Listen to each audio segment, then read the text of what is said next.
Hello everyone, my name is David Arroyo, and in this video today we're going to look at anatomy, and we're going to look at it from some type of introduction kind of view. So I'm not going to go very in-depth, but I'm going to show you the different body parts that we're looking at when we're thinking about anatomy, different type of techniques to improve your anatomy, and how anatomy or studying anatomy can help you move forward and apply to other stuff, like for example when making comics and stuff like that. I'll give you a cool example, and also towards the end of this video I'll quickly show you a few apps that can help you get some reference material that you can use when you're studying your anatomy. Right, let's get started.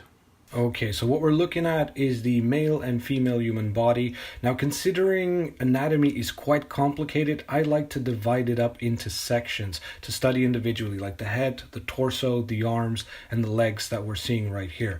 Now, also, because it tends to be quite complicated, a lot of people like to simplify, including myself sometimes, to pose characters. As you can see here, it's a more simplified version of the body with primitive shapes that can help us define the lighting, the shading, all of these things. So we're going to look at the torso first. I'm going to show you guys an example of the male torso and the female torso that you can see right here. And for the torso, the way I do it is I like to start with the positioning of the lungs and where the hips are going to be. These two are kind of like the 2 points that will dictate in what direction, what curve the upper body or torso will have.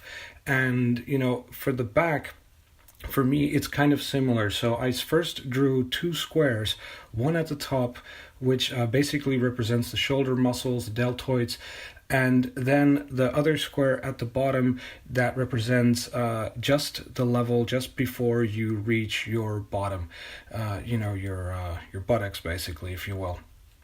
So these two again will dictate in what direction your spine or your back muscles will move. Of course, only partially. At the top, your arms will also dictate quite a lot. But it is quite important and interesting to see that. For females, it's identically the same. Here again, 2 different shapes. The top, which is the the chest area, and then the bottom to dictate the hips. Now, with women, obviously there is going to be much more curvature. That's naturally just the way that women are designed by nature. And therefore, it's also something that, is interesting to keep in mind, that when we draw women, we have to be a little bit more careful with our lines, a bit more soft, a bit more gentle. Whereas with men, especially when you are going to start stylizing things, you'll notice that the angles are harder. When you look at a cartoon, for example, you'll definitely see that as well. So that is very, very important to remember when drawing anatomy just in general. And so there you go. That's a quick overview of the front and back of a female torso. Let's move on to the next section. All right, so it's time to do the arms now. Now, for me, the way I look at arms is I always remember the joints of the arm. So where do they fold? Because where they fold is where the muscles are going to either contract inwards from, or they're going to stretch out based on these joints, based on the way that they fold. Okay, so you can actually see them there. Obviously, the elbow being one, where the deltoid is, and obviously the wrist. These can move in different directions, and by the way that they move, it will basically dictate how you're going to draw your arm, because your arm is it's kind of like a whole bunch of like stretched out footballs, and I'm talking about like the American football, which is not perfect circular, but more like an ellipse. Well, a lot of these centered around your bone structure. With men, it's even more visible because men tend to have a little bit more muscle structure there. Right, and then of course we've got the hands. Now the hands, it's a completely different ballgame to the arms. Not to say that they're more difficult or less difficult, it just depends. Some people are good at them, some are not too good at them. I say you just need a lot of practice, that's it. But that's with all anatomy in general. The hands are all about the fingers and the positioning of your thumb And the actual palm of your hand also has muscles inside, so understanding that helps. Moving on to the legs. Now the legs, they depend, I mean, I find legs quite difficult, but then again, when I find a theme to, wrap my head around it, then they're quite fun.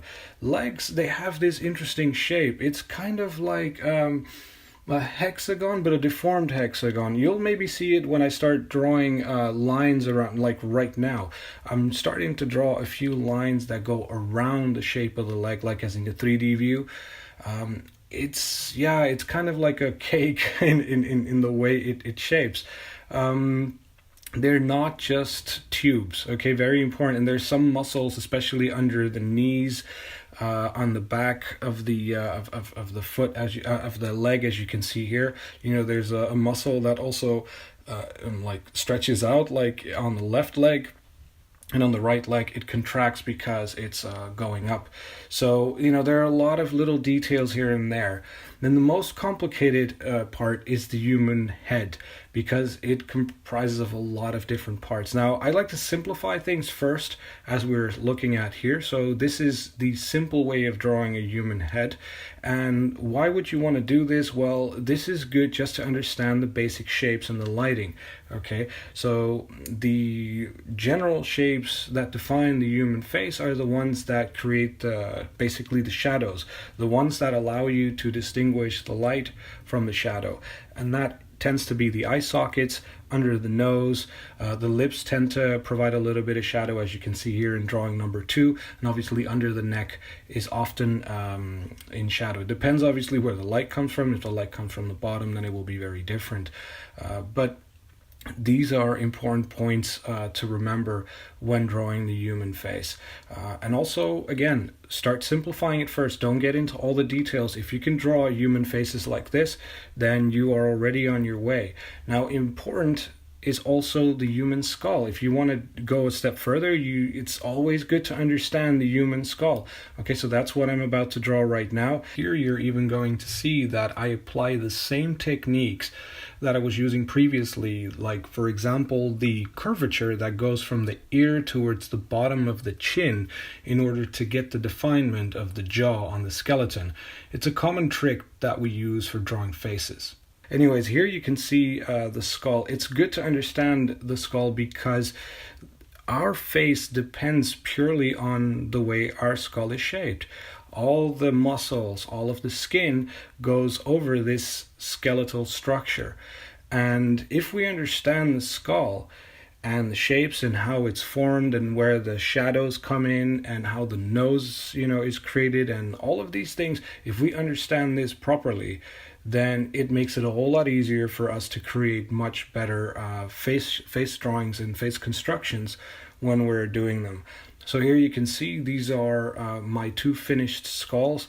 Now what I'm going to do is I'm going to show you how by understanding the skull you can draw over it, like what you're seeing here. And it doesn't even have to be very realistic. Anatomy is good to learn just the basics of how, or I would say the fundamentals of drawing the, just the human body and the face and all that stuff. But once you know and understand it, you can obviously apply your own drawing style to it. So like what I'm doing right now, this is not a realistic drawing style. This is more a stylized art style that is more for comics. Now, those of you that follow me on the channel, you guys will know that I do quite a lot of comics. Comics is really one of my, go-to areas. And hence why I wanted to show you guys also how anatomy really benefits your drawings in comics, in faces and all that stuff. So when I do draw faces for my comics, or when I am designing characters, it is extremely useful to know this anatomy, to be able to lean on this anatomy that, helps me shape the faces and all the stuff that I need to know. So you can see that in these 2 characters just as well. Now, as I was drawing this, at the beginning, I didn't really have any idea of where I was going with these characters. Towards the end, I started to have this idea of this, during the 70s in Harlem, these Motown moments, and you've got a detective, but a younger version of, for example, Shaft. Shaft was this really cool, police detective. And this guy on the left, he's more like a younger version of that. And I thought, wouldn't it be great, to have a comic about that? And then the lady or the woman on the right, she would be like this voodoo woman, the antagonist that came into town and messed things up. Instead of drugs, she would do like magic potions or something like that, that she brought down from the south, stuff like that. I like to bring up stories when I'm drawing. Anyway, so these are the parts on the human body. Again, as I said, if things are too difficult, don't forget to simplify things. And that's why I'm also going to show you guys how you can simplify or create simple like body shapes that will help you. It's kind of like a maquette or a puppet that you can use to study poses, to study the human body in general. So this is one of the different type of poses that you can create.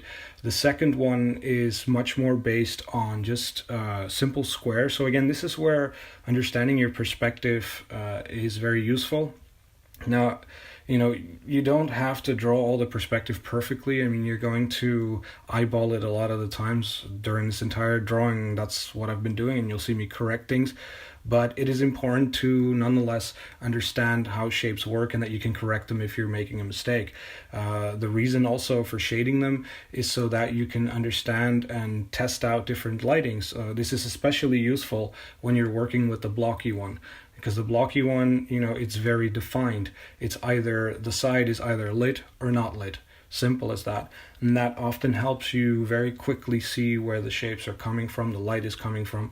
In the third drawing, I'm applying that same technique on a third pose, and it's very different again. So interesting to try these things out when you're practicing. Talking about poses, you might want to try out different poses that either you take from photographs or you see online, or if you are already more advanced, try them yourself without seeing anything. So, and you don't have to draw the entire human body in all its detail, just simple drawings like here. Sometimes you can see a particular pose in one place and then completely modify it to a different scene that you're doing. So it's interesting to try that, especially because these drawings go super fast, okay? They can take anywhere between 5 minutes and 10 minutes each. Also, don't be afraid to try different camera angles like I'm doing on this drawing right here, where the camera is quite up high and you need to do a little bit of shape shifting and all that type of stuff just to get the shapes right. Also, the one thing that I would suggest is don't be afraid to make the people sit on items or have items in their hands, or these type of things. There is a lot of things that you should try out for shortening, definitely, as you can see here with the ballerina. As I tried to get her legs right, I had to create a grid on the floor to test it out and be like, actually her leg is all the way on the other side and not visible. So these are all things very interesting to practice as well, again, either from reference or by heart. Another method is this one that I'm about to show right now. So it's a box method. So if you understand your perspective, you will be able to just draw out a quick box, and then once you have the box, you have to tell yourself, okay, I have to create a character inside this box with this perspective, because it helps you understand the camera a bit better, and you can change the box shapes to whatever you feel comfortable in. In this case, I've made one where I forced the character to bend forward, otherwise it would not fit. So, and the other thing about anatomy is, yes, anatomy is only about the human body, but as you will see right here, if the mood strikes, as it did for me at this in this drawing, I started thinking about a basketball player that is stretching just before the game. So I just decided to draw it as if it was a basketball player. Is it the end of the world to do that? No, go ahead. It's your sketchbook or it's your practice. Do whatever you think will help you move forward, and have fun with it. That's the most important thing. This third one, the same. I mean, I was gonna draw a human body, but then I don't know. I was just inspired by robots and by shapes that were less human, so I decided to just design a robot instead. The anatomy is still more or less correct, still accurate. It still fits within the box. I've just moved it a little bit, so towards the end of the video, nonetheless, it's all the same. So yeah, it's just important to have fun with anatomy. Now, before I move on, I just want to remind you that I was going to show you a few apps that might help you with your practice as well. So here we go. Okay, so regarding the apps that I wanted to show you, I'm going to show you really quickly the ones that were really good for reference. So you've got Artpose for male, Artpose for female, and Handy. These three are the ones that are wonderful for anatomy and reference. So let's start with male Artpose. So it's actually really a very simple app where you can use this as a, you've got your character in 3D, you've got your camera, which you can move around, so very useful. And then here in the corner, you can just basically start selecting the different poses. Okay, so you've got a whole bunch of poses that you can set up. As you can see, when I click a pose, it will basically change. And then let's say you choose this one, you can still move the legs if you really wanted to. So you can move anything that you really want. Then you go to your camera and you can move around, get a different view. You can also check out the muscles in black and white. Very useful. If you're sure that you want this one, you click on this in the corner. You just say, okay. And as you heard, there's a picture that's taken. So that for male anatomy, super useful. You've got hundreds and hundreds of poses. Then let's look at the female poser, same system. Okay, so again, you can go and do different poses. So you can, you got a second one, a third one, and they just keep on coming. Okay, so there's a very wide range of poses. You got them right here. You can see them all. Again, similar system, move around, you set it up the way you like it, and then you can set up the muscle structure as well. Very useful. Once you're ready, take a picture, and there we go. Okay, so that's the other app. That's really worth it. Then the third app called Handy, we're going to have a quick look. So it's about hands, feet, heads, and you can save your poses as well. So if you do hands, for example, you've got the male and the female hand. So let's start with female hand maybe. And you can just choose a pose, same system. Okay, so you can move it around. You can move the hand around wherever you want. You can change your lighting as well by clicking here. So you can set up, you see you got different setups. So if I move around, you get very different lighting. Very, very, very useful. Let's go back. So that's already one thing that's very useful. Then you can also do, if I keep going back, you've got feet. Now, unfortunately for feet, you got to buy. I didn't do that. And then you got heads as well, very useful. Okay, so you got animal skulls and you got anatomy and all that stuff. You got the female head, the female planner, old male head, the male, very useful. So for example, if you were to take female planner, you can move around, very useful, similar system. You can do all kinds of things with the lighting. You can test out skulls, you can zoom in, zoom out, all that stuff. Very useful. You could also do the very base model. It is super handy, exactly as the app is called, Handy. So there you go. These are the apps that I strongly recommend you have a look at.